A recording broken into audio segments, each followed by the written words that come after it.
নমস্কার বন্ধুরা, রুচির কিচেনে সবাইকে স্বাগত জানাই। আজ নিয়ে এসেছি মটর ডাল দিয়ে দারুণ টেস্টি নিরামিষ একটি রেসিপি। আর এর সঙ্গে লুচি হলে আর কিচ্ছু লাগবে না, সকালের জলখাবারটা বেশ জমে যাবে। চলুন রেসিপিটা দেখে নিয়ে যাক, আশা করি ভালো লাগবে। তো এখানেই দেখুন আমি 2 মুঠ নিয়েছি মটরের ডাল। মটরের ডালের পরিবর্তে আপনারা ছোলার ডালও নিতে পারবেন। তো এখানে আমি ডালটাকে ভালো করে ধুয়ে নেব, 2-3 বার জল পাল্টিয়ে নেব। তারপরে পরিষ্কার জল দিয়ে আমি ভিজিয়ে রাখবো সারা রাতের জন্য। আর আপনারা যদি রাতের বেলা ভিজাতে মনে না থাকে, না রাখেন, তাহলে কি করে সকালে রান্না করবেন সেটাও বলে দেব। তো ডালটাকে আমি রাতে ভিজিয়ে রেখে দিয়েছি। এখানে দেখুন আমি 2টো আলু কেটে নিয়েছি, এইভাবে ডুমো ডুমো করে আলু দুটোকে কেটে তারপরে জলের মধ্যে রেখে দিয়েছি।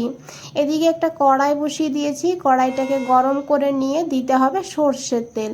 এখানে আমি রান্নাটা সর্ষের তেলে করেছি, তবে সাদা তেলেও করা যাবে, তবে সর্ষের তেলে করলে স্বাদটা বেশি ভালো হবে। তেলটাকে খুব ভালো করে দেখুন এইভাবে গরম করে নিতে হবে। তারপরে এখানে দিতে হবে অল্প করে একটু লবণ, তার সঙ্গে দিতে হবে অল্প করে একটু হলুদের গুঁড়ো। আর এখন দিয়ে দিতে হবে এখানে কেটে রাখা আলুগুলো।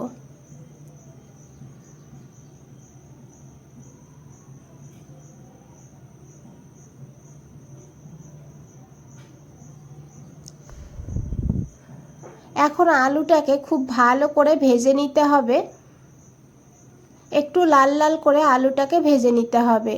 তো দেখুন বন্ধুরা, এখানে কিন্তু আলু ভাজা হয়ে গিয়েছে, আলুর কালার চেঞ্জ হয়েছে, তবে দেখে মনে হচ্ছে আলু কিন্তু অনেকটা সিদ্ধ হয়ে গিয়েছে। এখন আলুগুলোকে তুলে নিতে হবে। তো দেখুন এখানে আমি আলুগুলোকে তুলে নিয়েছি। আর এই তেলের মধ্যেই আমি ফোড়নের জন্য নিয়েছি অল্প করে একটু পাঁচফোড়ন। যেহেতু নিরামিষ তাই একটু পাঁচফোড়ন দিলে খেতে কিন্তু ভীষণ ভালো হবে। দিয়েছি একটা শুকনো লঙ্কা ফ্লেভারের জন্য। ফোড়নটাকে ভালো করে একটু ভেজে নিতে হবে, তারপরে দিতে হবে একটু হিংটা অবশ্যই দেবেন এই রান্নাতে। তারপরে দিয়ে দিয়েছি এখানে আদা কাঁচা লঙ্কা বাটা। এখানে আমি 1 ইঞ্চি আদা, 2টো কাঁচা লঙ্কা বেটে দিয়েছি, একটু লবণ দিয়ে দিয়েছি, তাহলে আদাটা ছিটবে না। এখন আদাটাকে ভালো করে ভেজে নিয়েছি, আদার কাঁচা গন্ধ যেন না থাকে সেইভাবে। তারপরে দিয়েছি এখানে অল্প করে একটু হলুদের গুঁড়ো, আর 1/2 চামচ দিয়েছি এখানে কাশ্মীরি লঙ্কার গুঁড়ো। এতে কিন্তু কালারটা খুব ভালো হবে, ঝাল হবে না।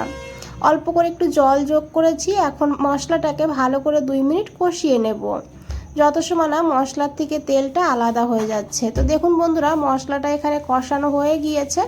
এখন এখানে যোগ করে দিতে হবে সেই ভিজিয়ে রাখা ডালটাকে দিয়ে এখন ডালটাকেও খুব ভালো করে ভেজে নিতে হবে। আমি আগেই বলেছিলাম ডালটা যদি ভিজিয়ে না রাখেন তাহলে সকালে ডালটা ভালো করে ধুয়ে নিয়ে প্রেসার কুকারে 1টা কিংবা 2টো সিটি লাগিয়ে নেবেন। খুব বেশি সিদ্ধ করে ফেলবেন না ডালটাকে, একদম যদি গলে যায় খেতে ভালো লাগবে না। একটু গোটা মানে থাকবে শক্ত মাঝখানে, সেইভাবে ডালটাকে রান্না করতে হবে। তো দেখুন 2-3 মিনিট আমি মশলার সঙ্গে ডালটাকে ভেজে নিয়েছি। আর এখন এখানে যোগ করে দিয়েছি ভেজে রাখা আলুটাকে দিয়ে এখন আলুটাকেও ভালো করে একটু এইভাবে ভাজা ভাজা করে নেব মশলার সঙ্গে। বন্ধুরা, রেসিপিটা খেতে অসাধারণ লাগে, এইভাবে একবার হলেও বানিয়ে দেখবেন, তারপর আমাকে কমেন্টে জানাবেন আপনাদের কেমন লেগেছে। এখন এখানে দিয়ে দিতে হবে পরিমাণ মতন গরম জল। অবশ্যই জলটা একটু বেশি করে দিতে হবে, ডাল সিদ্ধ হবে, আলুও সিদ্ধ হবে। আর এই রেসিপিটা কিন্তু একদম শুকিয়ে ফেললে হবে না, যেহেতু রুটি, লুচি, পরোটা, ভাতের সঙ্গে সব কিছুর সঙ্গেই খাওয়া যাবে, সেই কারণে একটু ঝোলঝোল রাখতে হবে। তো খুব ভালো করে মিশিয়ে ঢাকা দিয়ে আমি 10 মিনিট রান্না করব। এদিকে একটা ভাজা মশলা বানাবো। একটা কড়াইতে নিয়েছি একটা শুকনো লঙ্কা, তার সঙ্গে নিয়েছি এখানে অল্প করে একটু তেজপাতাটাকে কিন্তু এইভাবে আমি ছিঁড়ে দিয়েছি।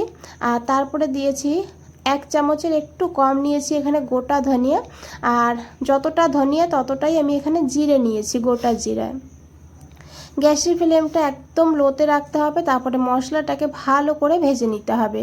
সুন্দর একটা গন্ধ বেরিয়ে গেলে তখন কিন্তু মশলাটাকে তুলে নিতে হবে, তবে একদম যেন কালো না হয়ে যায় খেয়াল রাখবেন, তখন কিন্তু খেতে ভালো লাগবে না। মশলাটাকে আমি তুলে নিয়ে ঠান্ডা করে দেখুন গুঁড়ো করে নিয়েছি। আর এদিকে দেখুন 10 মিনিট হয়ে গিয়েছে। ঢাকনাটা সরিয়ে নিয়েছি। এখন একবার খুব ভালো করে মিশিয়ে নেব। এখনও কিন্তু পুরোপুরি ডাল সিদ্ধ হয়নি, আর আলুটা প্রায় সিদ্ধ হয়েই গিয়েছে। আর এখন এখানে আমি সেই ভাজা মশলাটা দিয়ে দিয়েছি 1.5 চামচ। ভাজা মশলাটা অবশ্যই এখানে দেবেন। মশলাটাকে দিয়ে খুব ভালো করে মিশিয়ে নিতে হবে। আর এই মশলা দেওয়ার কারণে কিন্তু এর স্বাদটা আরও বেড়ে যাবে। এখন ঢাকা দিয়ে আরও 5 মিনিট রান্না করব। আর এদিকে দেখুন বন্ধুরা, আমি নিয়েছি 400 গ্রাম ময়দা।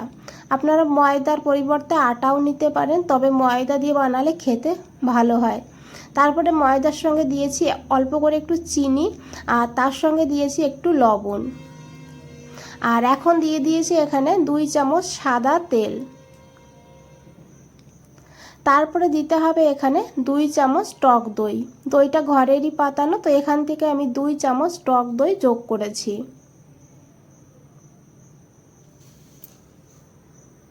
এখন হাত দিয়ে খুব ভালো করে মিশিয়ে নিতে হবে, সমস্ত উপকরণ যেন ভালোভাবে মিশে যায়। বন্ধুরা, রেসিপিটা ভালো লাগলে অবশ্যই একটা লাইক করে দেবেন, আর চ্যানেলটাকে সাবস্ক্রাইব করে পাশে থাকবেন। তো দেখুন, খুব ভালো করে মিশিয়ে নিয়েছি।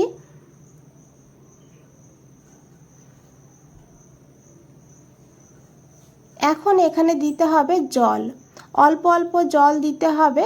আর একটা ডো বানাতে হবে। ডোটা খুব বেশি শক্তও করবেন না, আবার খুব বেশি নরমও করবেন না, মিডিয়াম করে ময়দাটাকে মেখে নিতে হবে। নরম হয়ে গেলে ভালো করে লুচিগুলো বানানো যাবে না, আর শক্ত হয়ে গেলে পুরটা বেরিয়ে যাবে।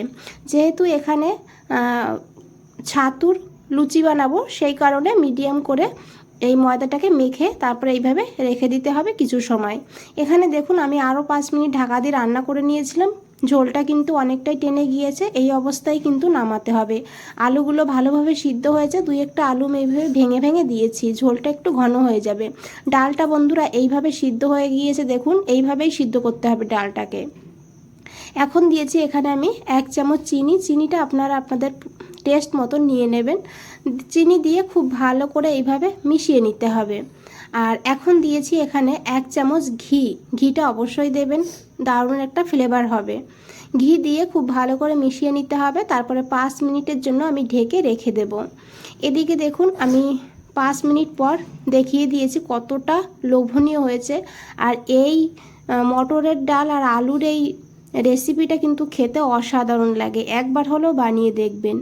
আর এখানে দেখুন, আমি একটা বাটিতে নিয়েছি 3 চামচ ছোলার ছাতু। তার সঙ্গে দিয়েছি এখানে 1/4 চামচ হিং। হিংটা অবশ্যই দেবেন, দারুণ একটা ফ্লেভার হয়।